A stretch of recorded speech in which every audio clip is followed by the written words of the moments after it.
Почтеният гангстер от Русе. Трета книга. Автор Николай Русев, Колю Китаеца.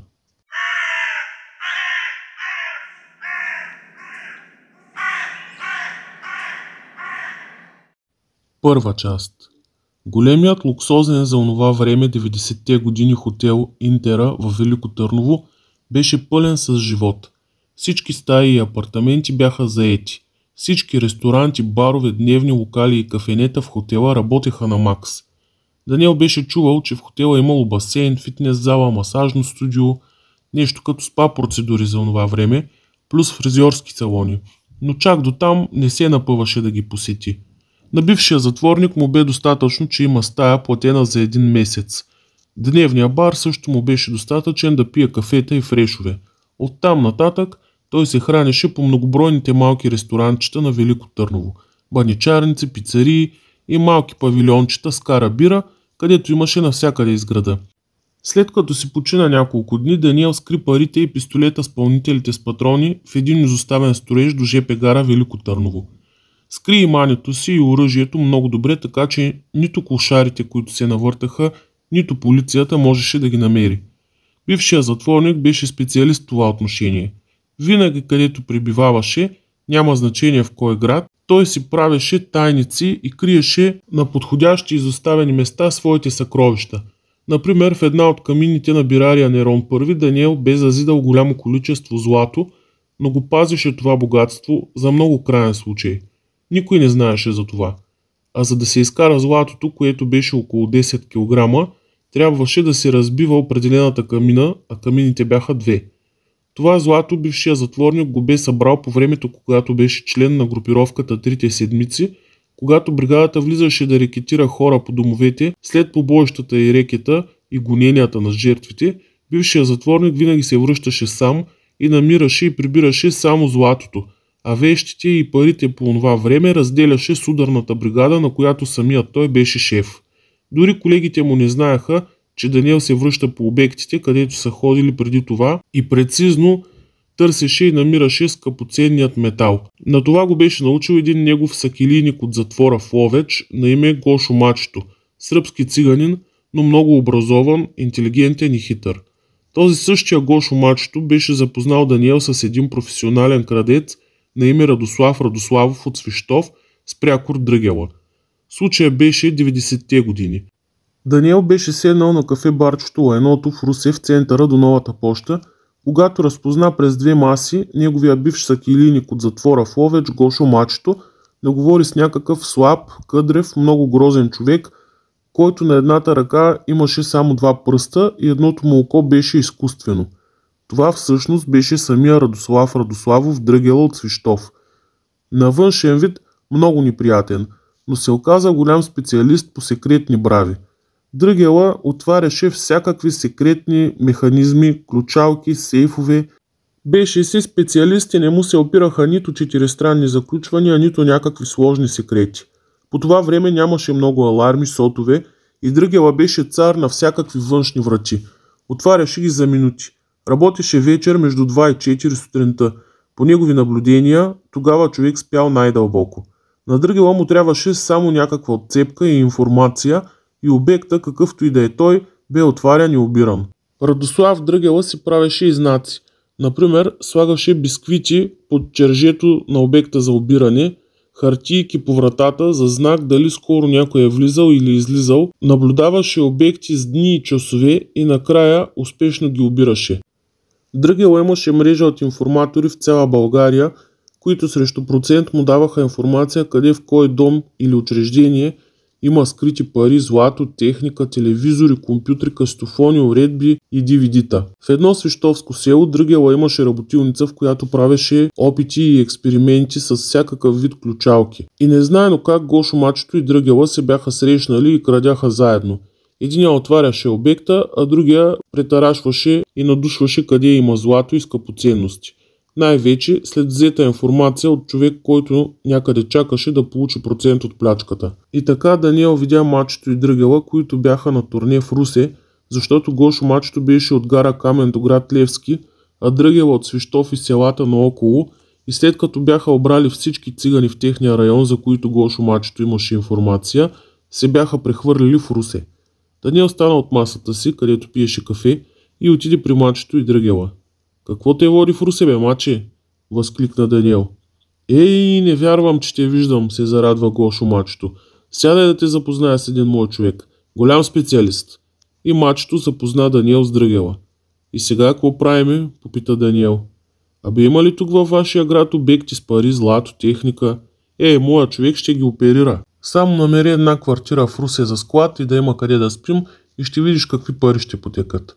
Естествено, Даниел имаше страшно много информация от времето, когато беше в групировката Трите седмици, а това не беше много отдавна. Бившият затворник намери квартира на Мачето и Драгела на центъра на град Русе в съседство на неговия офис. Така Даниел наричаше тайната си квартира точно зад самия съд на град Русе. И парите заваляха. Златото също. Даниел даваше обекти на Мачето и Драгела, но седеше с тях, защото знаеше, че са некоректни и че лъжат информаторите. Например, ако в даден обект са намерили $5000, Гошо и Радослав казваха, че са намерили $1000 и даваха само 500 на информатора, а другите задържаха за себе си. А когато Даниел беше с тях, там нямаше как да се получи разминаване. Даниел не искаше процент от техниката или парите, той прибираше златото и това му беше достатъчно. А по това време колко ченгета се обзаведоха с западни цветни телевизори, марки като Gold Star, Funai, Panasonic, Hitachi и други, които на магазините струваха между $600 и $1000, а ченгетата ги купуваха от Даниел за по $200. Дори самите ченгета тогава, новата полиция, даваха информация и отцепваха района, например улицата, където ще се краде, за да може по-спокойно Драгела, Гошо Мачето и Даниел да отупат обекта и още същата вечер се разпределяше и продаваше откраднатото и всички бяха доволни. От полицията до Драгела. Лошото беше, че Мачето и Драгела играеха комар на тогавашните покер машинки в новите хазартни зали и за една-две вечери опукваха всичко заработено и след 2 дни търсеха нови обекти. А Даниел, за разлика от тях, не играеше комар, а криеше златото в различни тайници. А по това време имаше много злато. Гошо Мачето и Драгела бяха обрали всички богати цигани, дори Мачето обра собствения си баща, като му открадна 2 стъклени буркана от компот, пълни с златни пендари, пръстени, гривни, синджири и юбици. Естествено, парите от това злато заминаха по машинките. Един ден Гошо Мачето помоли Даниел да се обади със скрит номер на баща му и да каже, че Гошо е отвлечен и трябва да се плати откуп за освобождаването му. И това беше много смешно. "Ало", обади се Даниел с подправен глас на бащата на Гошо Мачето. "Кой е?" се чу отсреща.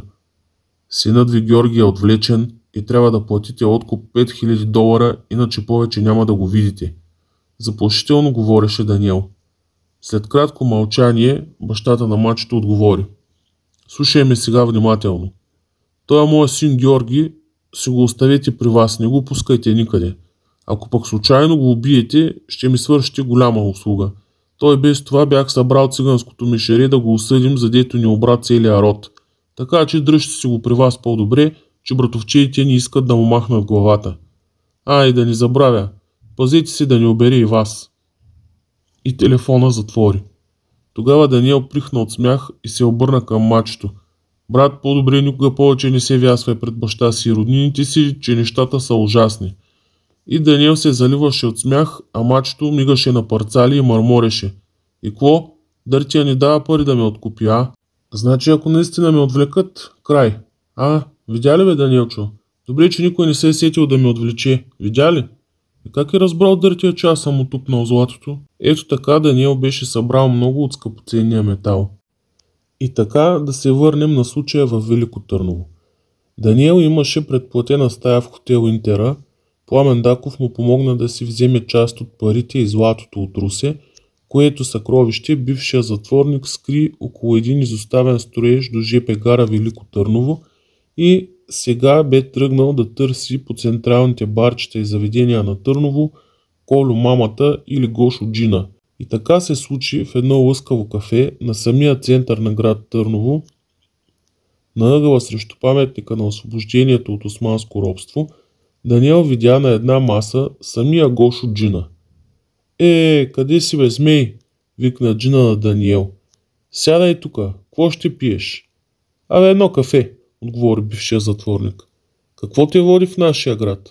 И двамата стари познати се разговориха за миналото, за затвора, за Тонито, който по това време беше все още в Ловешкия затвор, а на времето бяха лежали в една килия с Даниел. Въобще стари затворнически истории се разляха на масата между двамата познати. Сега как си? Пита Джина. Трябват ми документи. Може български, може чужди. Че стана един фал в Русе, се заоплаква Даниел. И Пламен Даков ми каза да намеря Колю мамата. Да, кимаше Джина. Само Колю мамата ще те оправи. Аз знам къде ходи. Ако искаш, изчакай тук с мен, че имам една среща малко по-късно и двамата ще отидем до едно заведение, едно ново, отвори го Митю Пищова. Знаеш ли го? Митю бе, един дебел сводник, човек на Карамански. Сега отворил един бар за проститутки тук на центъра до улицата с занаятите. Самоводската чершия. Там по едни стъпала на втория етаж Митю Пищова направил публичен дом и там сега ходи Колю мамата. Те са партия. Колю върти проститутки по златни пясъци и по София и носи момичета и в бара на Митю Пищова. Изчакай да ми мине срещата и ще отидем заедно. Вече се свечеряваше. Централното улично осветление огряваше старинните сгради на старопрестолния град и двамата познати в приятен разговор и спомени от миналото вървяха към заведението на Митю Пищова. То беше в една стара сграда на втория етаж, към който водеха външни каменни стъпала. Самото заведение отвън беше с голяма черна желязна врата с шпионка. Нямаше много надписи да дават информация какво е това място, но след желязната врата имаше двама здрави охранители, които гледаха все едно някой иска да им изяде десерта. Бяха много навъсени и се надуваха, така да се каже. А отвътре заведението представляваше следното. Полумрак, еротична музика, около 5 сепарета, ниски масички и табуретки, по средата почти кръгъл бар, а над бара от двете му страни и по стените на това така наречено заведение, поставени на височина цветни телевизори, които през цялото време излъчваха секс и еротика. През цялото време вървяха такива различни клипове, а персонала, сега се наострете вниманието, скъпи читатели, персонала беше само от млади момичета, голи от кръста нагоре. Тоест, по гърди, без сутиени, а от кръста надолу бяха с едни много къси поли, без бельо под полите. Надолу черни дамски чорапи над коленете, които завършваха с дантела и черни обувки с висок ток. Навън времето беше хладно, но в това заведение много топло. На бара от външната страна се бе подпрял в черна риза и черен панталон самия Митю Пищова. Какво става, Джинче? Се обърна Митю Пищова към Гошо Джина. Всичко е наред. Дойдох с този моя приятел да ви запозная първо. И Джина представи Даниел на Митю Пищова. Като се запознаха двамата, Пищова и Даниел, Джина продължи. Трябва ни Колю мамата. Да свършим нещо. Какво нещо? Се ококори Пищова. Нали знаеш, че Колю работи за мен? Да, но на човека, и Джина посочи Даниел с очи, му трябват документи и си плаща. Ти познаваш ли го добре? Попита с по-тих глас Пищова. Познавам го. И Колю го познава. Били са заедно в казармата Моряци във Варна. Да. Добре. И сумтя Митю. Ама сега Колю го няма. Ще дойде, но по-късно. Пратих го до София да занесе едни момичета в клуба на висаджиите. Ако искате, сядайте, аз ще му се обаря да побърза. Поръчайте си нещо, той по някое време ще дойде. Джина и Даниел не чакаха втора покана и се настаниха на първата масичка до бара. Ако имаш някаква работа, няма да те задържам, каза бившия затворник. Аз така или иначе трябва да изчакам и да се видя с Колю. Отдавна не съм го виждал, а и ми трябват тия документи. Ще ти правя компания до някое време, отговори Джина и после бутна Даниел по рамото. Брат, виж ги тия сервитьорки. Те под полите нямат нищо. Даниел се загледа в тая посока. Да, наистина под полите нямат гащи. И се засмя. След малко към тяхната маса се приближи едно момиче с табла. Какво ще обичате? Попита тя на развален български с руски акцент. За сега кафе и кола, отговориха двамата. Между другото, целият дамски персонал на заведението бяха молдованки и сервираха кафето, другите напитки, всякакви плюс алкохол с презервативи. Значи, представете си следната картинка. На Даниел и Джина им сервираха кафе с захарче и презерватив и кола. А сервитьорката, освен сервиране, предлагаше и сексуална услуга, например орална любов или направо секс там на място, срещу нужното заплащане от страна на клиента. Тоест кафе, кола и свирка струваше например около 50 германски марки, а който иска и секс 100 марки комплекта. И това само с един презерватив. Ако иска още, си поръчва втори или трети, или кой колкото може да издържи и кой колкото пари има. И затова заведението беше пълно с момичета. Около една маса или едно сепаре се въртяха около 3-4 момичета.